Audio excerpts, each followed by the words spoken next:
I mean, that was just absolutely insane. Like this is huge. Obviously, this is 200, 400. They're playing for big pots.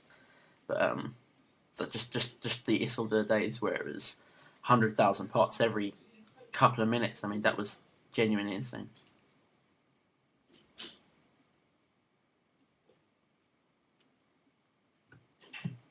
Oh, we've had a 3-bet pot over here, 7,000 on the flop, pre-flop, and the flop is pretty coordinated there. I know I should probably do something about that dog. I've never met a more mental dog in my life. That's a pretty ballsy c-bet from Durrrr. I mean, that board is pretty damn coordinated. So we'll see what he has. I'd love to see someone have the Queen 10 of clubs here. That would just be sterling. Pretty big brick on the turn. If they both had interest in the flop, it's probably not going to diminish due to that turn card. Having said that, if Durrrr doesn't have anything, then he's not really going to want to continue on that board, most likely. Jungleman checks back the turn. Turn is another brick. And Durrrr checks again. Jungleman going to fire. Plenty of potential for missed draws and stuff, but Durrrr just shows up with 9 high. I think he just decided he wasn't pushing him off anything.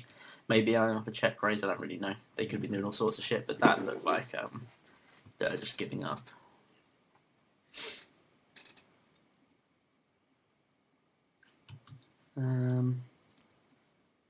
Nothing really going on here. We're kind of looking to catch the pots that have been 3-bet pre-flop. Yeah, Jungleman seems pretty set on this whole min bet to start a hand. We'll see how this hand pans out. There's raised pre. Jungleman's flattered in the big blind. Flop goes check. Again, another thing he's renowned for is checking back flops. I know he was. It was said that he was doing that a ton against Isildur. I don't know if that's the same approach he's taking against Jungleman. I couldn't tell you the reasoning for that. I mean, again, but it's just what people said he did. Wow, they kind of just, wow. They're not firing on any street post-flop there. That's kind of surprising. 3-bet pot here. Looks like Jungleman's continuing. And he has been raised by Durrrr.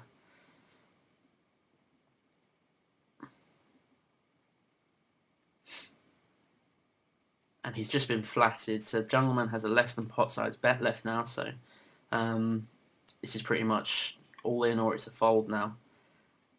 Interesting flat on the flop. I mean, I would have imagined he was going to jam his flush draws, just as a guess. I mean, he's got a pot size bet on the turn. It seems a little bit gross to leave him with that.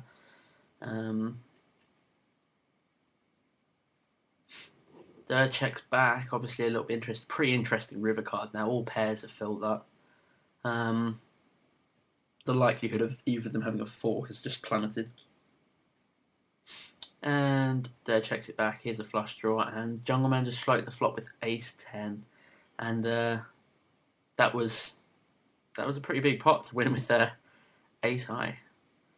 So there you go. Oh, okay, there was nothing behind that.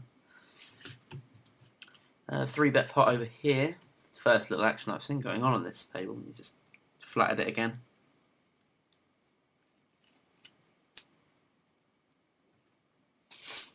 Pretty coordinated board. Wow, there's been a huge 3-bet over here.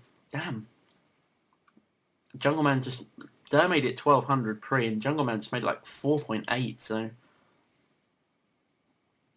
That's a pretty huge 3-bet.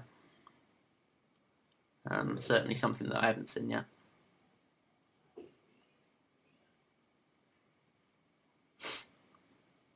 Yeah, I'd say that this hand's kind of deteriorating in quality. He's c-bet the Queen 4 board. Seeing a lot of these paired boards in the 3-bet pots. Tom just calling there on the flop. He's got position. The pot's still pretty manageable relative to the stack sizes. Jungleman first act. And that's a pretty solid bet. And Tom snap folds. We're still on this one. This is transpired. It's turned into a fold. Right.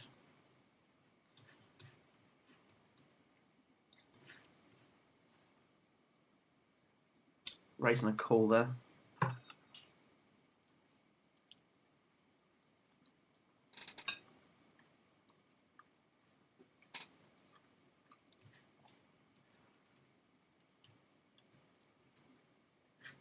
Pretty interesting pot going on over here. Jungleman's bet sizing is significantly bigger than Tom's so far. He's fired up just under the pot bet on that board, and Tom has check raised him to 18,800. Pretty much seems like a pretty committing bet. I mean, if Jungleman flats here, Tom has well under a pot size shove on the river. Be interesting. I don't imagine Jungleman's going to flat a ton here. I think he's probably going to be shoving or folding. Bear in mind also that they've got the run it twice on, so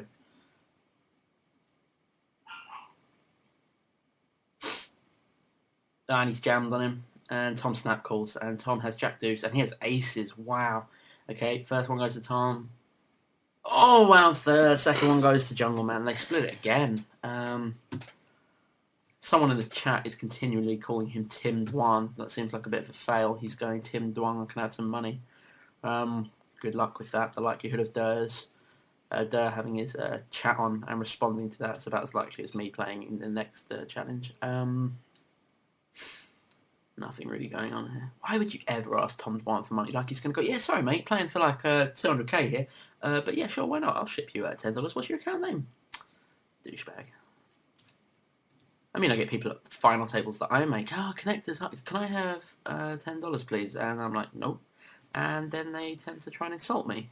Seems like sense. Especially, you know, they're asking for what is roughly like anywhere between 1 to 10% of the prize I'm playing for. I mean, seems a little bit ambitious. Pretty huge pot going here, actually, on the river. I'm saying huge. It's not actually huge, relatively, but it's a decent-sized pot. 5-9-9-6-5 board. Plenty of missed draws out there. I mean, he could have 8-7, of course, but the board's paired, so interesting. Tom fires that pretty big river bet. Jungleman to act.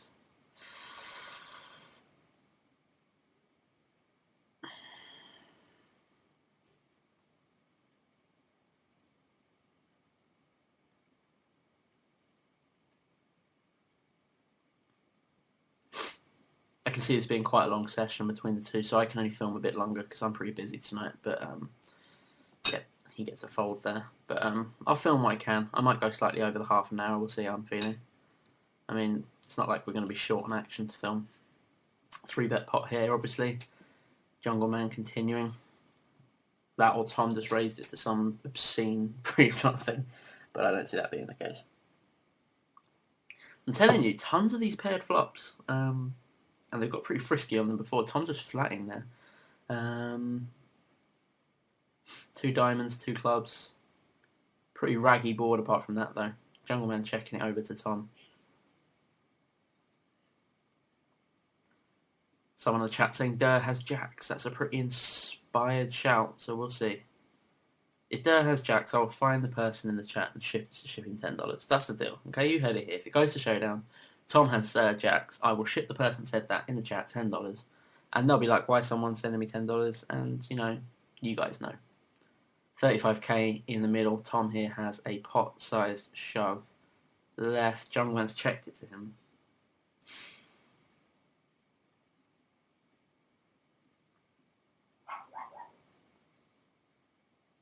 And he's in. And Jungleman has not snapped him off. So that's something. He's requested time. Pretty big pot. One of the bigger pots that we've seen. He's getting under 2 to 1 to make this call.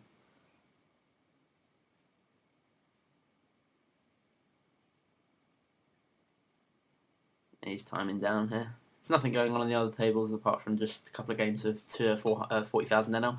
He folds. Oh, no, that's my very nice, pretty starry background. Okay, there's 3-bet. Oh, he's just folded. Cheers for that. Could have just called. Could have just given a little bit of action because something happened, but no, You fold.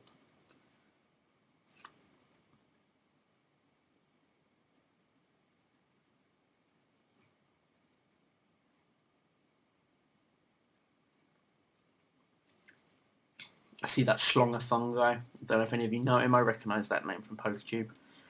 Posts a lot of hands where he like loses aces to kings, and it's pretty sick. He's saying that Jungleman's Doyle Brunson. That's pretty clever. Jungleman betting out. Come on, let's get a huge pot going somewhere. That was not huge. Another pretty big 3-bet there from Jungleman. They're letting it go. He's changing his 3-bet sizes up a little bit, I think. I mean, could easily be wrong. It's not really in my nature to be wrong, but it could be wrong.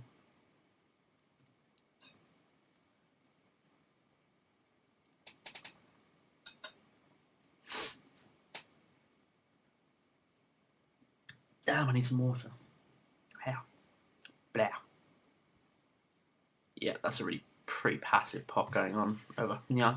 I guess we'll just see it through. We've come this far. He's bet 1,600, and there folds. Thrilling encounter to a thrilling pot. Yeah, it's pretty standard. Just raise